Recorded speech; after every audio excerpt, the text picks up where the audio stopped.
One of the most important things to me about an e-bike is how does it actually feel to ride it. A lot of times cheaper e-bikes will just toss a bunch of little accessories into their bikes to make it sound cooler, but the way it actually rides isn't that great, whereas this e-bike feels pretty darn great to ride. It has a nice performance to it. However, this is a little bit more expensive of an e-bike, so is it actually worth it? Let's get into it.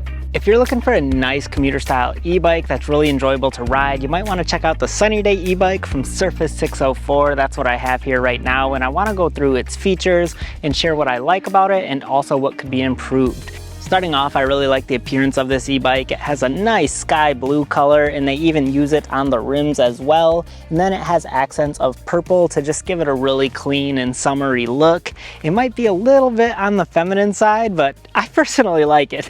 I think it looks really cool to me, so I can't complain about it.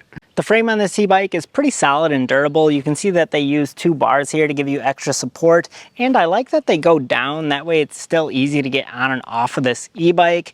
And then it also has front forks that are just solid. It doesn't have any front suspension here, and originally I thought that would make for an uncomfortable ride, but after I took it out and actually used it, I found it to be quite smooth actually. I think these large tires, they're like thick and feel very rubbery. I feel like they help dampen a lot of the small stones and just absorb them, so it's a little bit more comfortable.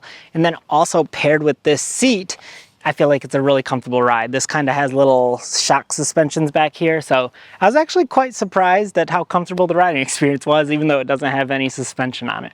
Also, when it comes to the overall riding experience with this e-bike, I feel like this is where it really shines, and it has an excellent feel to it. It has a torque sensor to give you a very natural ride. As you pedal harder, the e-bike goes faster. As you pedal softer, it goes slower, and it's very responsive and natural. So it feels like riding a normal bike, except you have the power behind you to get you up hills and get you where you need to go. It has a 500-watt motor, so it has plenty of power to get me around going up hills and stuff. I didn't struggle with anything like that. On top of that, this e-bike also comes with Tektro hydraulic brakes, which are very easy to squeeze and operate. They stop the e-bike very safely and smoothly as well. They also have a good battery with a long range. It gets you a max range of up to 65 miles on one charge. I actually took this on a 7-mile ride yesterday around my neighborhood, and the battery went from 68% down to 55%, so it dropped a total of 13%. So if I were to use this at 100%, then it would have got me a range of up to 54 miles on one charge.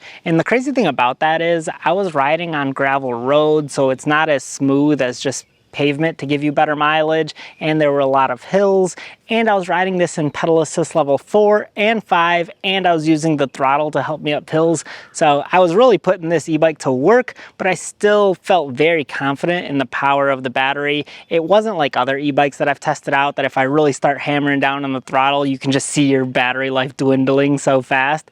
With this e-bike, I really didn't experience that, so I felt like it was pretty good on the range.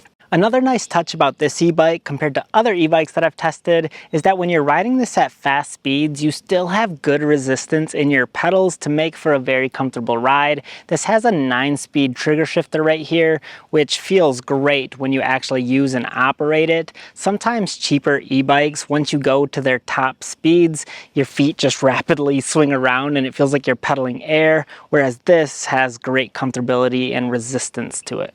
The stitching on these grips are pretty cool, and then I also like the swept back handlebars.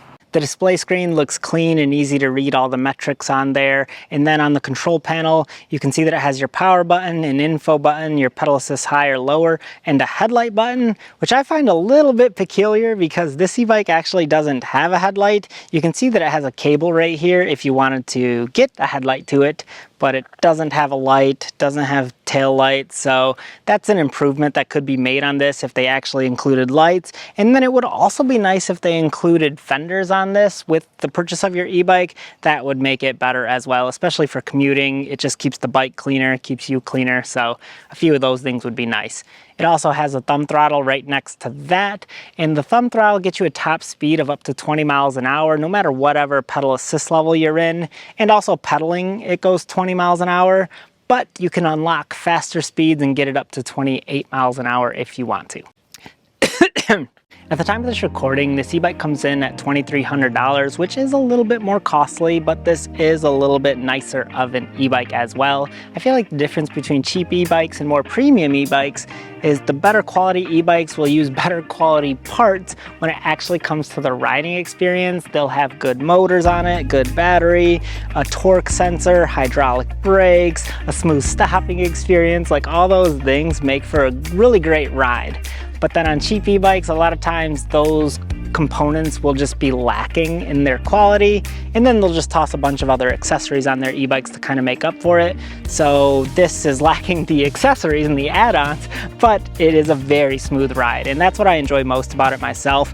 I have a blast on this thing. It's very smooth, very friendly for a lot of different people. It's not hard to ride. So I like it. I enjoy it. If you want to check it out, I'll put a link in the description below.